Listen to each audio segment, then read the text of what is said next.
welcome you to the channel of Aryan Rao। आज बहुत ही ज़्यादा गंभीर बात करने जा रहा हूँ। कहीं पर भी टीवी लगाओ, टीवी का कोई भी चैनल लगाओ, कुछ ना कुछ हो रहा है। जैसे सुशांत सिंह राजपूत के केस के बारे में बात करो, या फिर हाथरस के केस, या फिर राजस्थान के केस, कुछ ना कुछ। एंड अगर आप पूरा न्यूज़ को देखें, अगर आप पूरा जो चल रहा है इंडिया में, जो भारत में चल रहा है न्यूज़ को देखें, तो वहाँ पर कोई एक दो दिन में या फिर एक दो रेप की घटना होता ही रहता है। ठीक है, तो ये क्या है actually, what is the problem? क्या प्रॉब्लम सरकार में है? क्या सरकार बोलते हैं उन लोगों को कि जाओ गुनाह करो, दरिंदगी करो? नहीं बोलते।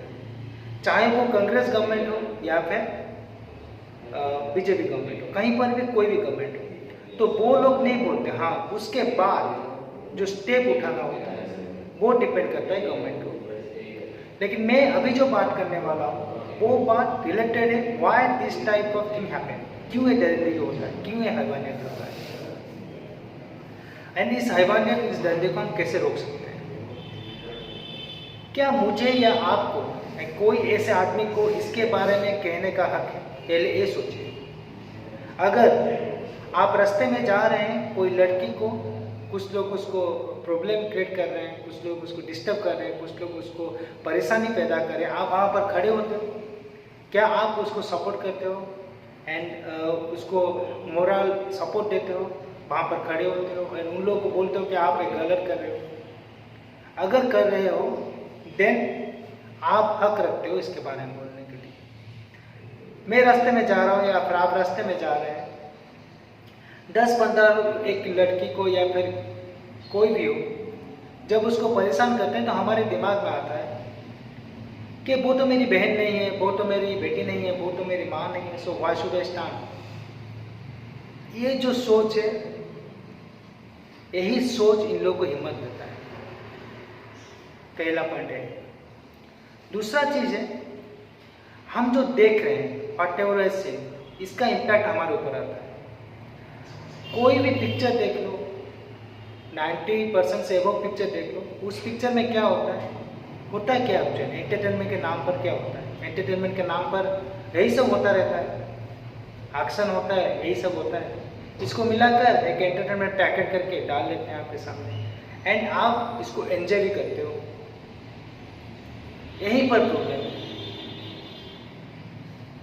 हर लड़का, हर बेटा, हर भाई जब जिम्मेदारी से ये सोचे कि जो भी लड़की यहाँ पर जा रही है, या तो वो उसका बहन की तरह है, या फिर उसकी माँ की तरह है, या फिर उसकी दोस्त की तरह है, देन इस तरह का गलती, इस तरह का दरिंदगी होगा ही नहीं।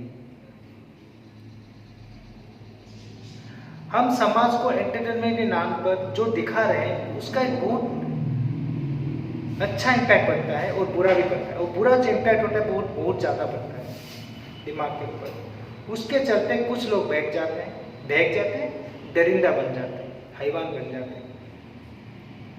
तो उनको ठीक करने का हक, उनको ठीक करने का जिम्मेदारी किसका है? उनका परिवार का है।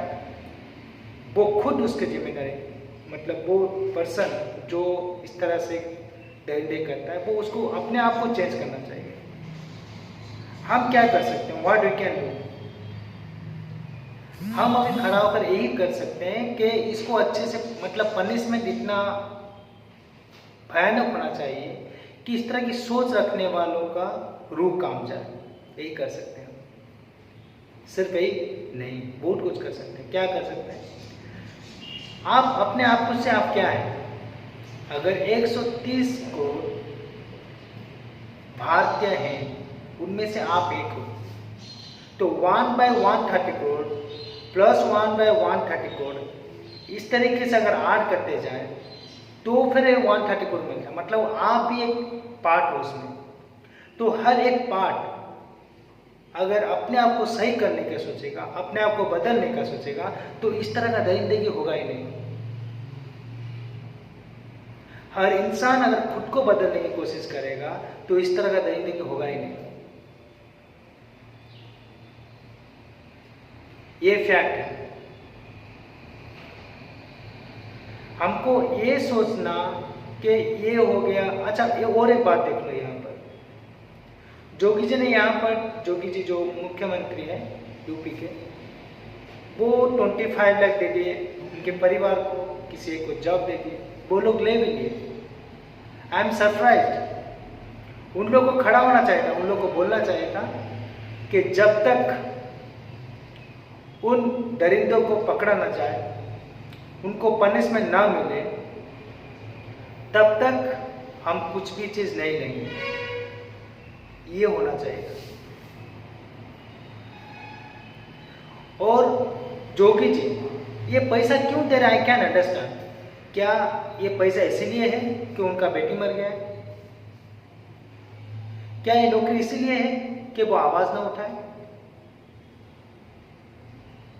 मैं रिक्वेस्ट करता हूं हर उस गवर्नमेंट कर्मचारियों को, जो चीफ मिनिस्टर है, जो भी गवर्नमेंट है, पहले उस दोषी को दंड दीजिए जो ये गुनाह किया है।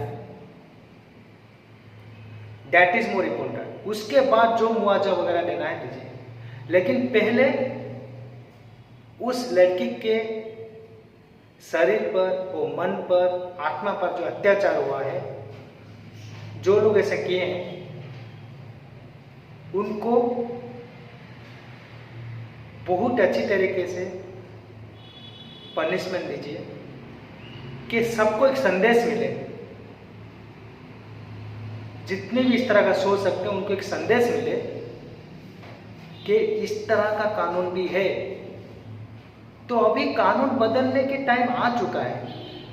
कुछ इस तरह कानून बनाइए कि ये लोग कांप उठे, इस तरह की सोच रखने वाले सोचने से पहले कांप उठे, तभी ये जितना भी चीजें बंद होगा।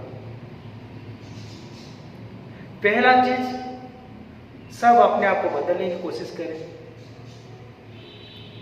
दूसरा चीज, कानून में बदलाव हो। कानून में कुछ इस तरह प्रावधान रखा जाए कि जो इस तरह की गुनाह कर रहे हैं, उन गुनहगारों को सख्त से सख्त सजा मिले। वो सजा ऐसा नहीं कि 7 साल बाद मिले या 10 साल बाद, तुरंत मिले, खतरनाक सजा मिले कि दूसरा लोग उसके बारे में सोचने से पहले उनका रूह भी काम उठे। ये होना चाहिए। और ये होगा जब समाज जागरूक होगा, समाज खड़ा होगा उस चीज के लिए। एक डेमोक्रेटिक कंट्री है, समाज जो चाहेगा वही होगा, सरकार को करना ही पड़ेगा। अगर आप रात में डिमोनेटाइजेशन का बिल ला सकते हैं, कोई भी फैसला ले सकते हैं जो कि देश के लिए, देश के हित में हो, तो फिर इस तरह का कानून लाने के लिए क्या चाहिए? ले आए कानून इन दरिंदों के लिए, कुछ ऐसा कानून कि इन लोगों को ये सब चीज उनके दिमाग में घुसे ही नहीं। तो यही 2 चीजें जो इस तरह की घटना को रोक सकती है। एक, अपने आप को बदलिए। अपने आपके सामने कहीं पर भी कुछ गलत हो रहा है तो वहां पर खड़े हो जाइए, जो जरूरी स्टेप उसको उठाइए। एंड दूसरा, कानून में बदलाव। कानून को इतना भी ढील मत दीजिए उन लोगों को कानून में कि वो लोग कानून के साथ खेलते रहे, 10 साल, 7 साल, 20 साल के बाद सजा मिले। इस तरह की गुनाह के लिए सजा फास्ट कोर्ट में होना चाहिए, बहुत ही जल्द सजा होना चाहिए और बहुत ही खतरनाक सजा होना चाहिए। इस तरह से सजा होना चाहिए। मैं ये भी बोलता हूँ कि फांसी की सजा इसके लिए बहुत कम है। कुछ ऐसा सजा निकालिए कि जिसके बारे में हम सोच भी ना सके। इस तरह की सजा वो लोग खुद सुने कि इस तरह की सजा होता है तो उनका रूह भी काम होता है। दे विल फाइट एंड ये बहुत जरूरी है। तो मेरा अपील है सबसे कि राजनीतिकरण इस तरह की चीज में नहीं होना चाहिए। ये कोई सिर्फ मानेसा वाल्मीकि की बात नहीं है, ये सिर्फ निर्भया की बात नहीं है। यहाँ पर आसिफा भी है, यहाँ पर बहुत सारे लड़के हैं, इन सब के लिए आवाज़ उठाना चाहिए और इसमें राजनीतिकरण बिल्कुल नहीं होना चाहिए। ये समाज की बात है, सोसाइटी की बात है, राष्ट्र की बात है। तो उस तरीके से हमको स्टेप लेना चाहिए। हम सबको खड़े होकर इसके विरुद्ध और इन लोग के खिलाफ सख्त कानून लाने के लिए संग्राम करना चाहिए, सत्याग्रह करना चाहिए। जय हिंद।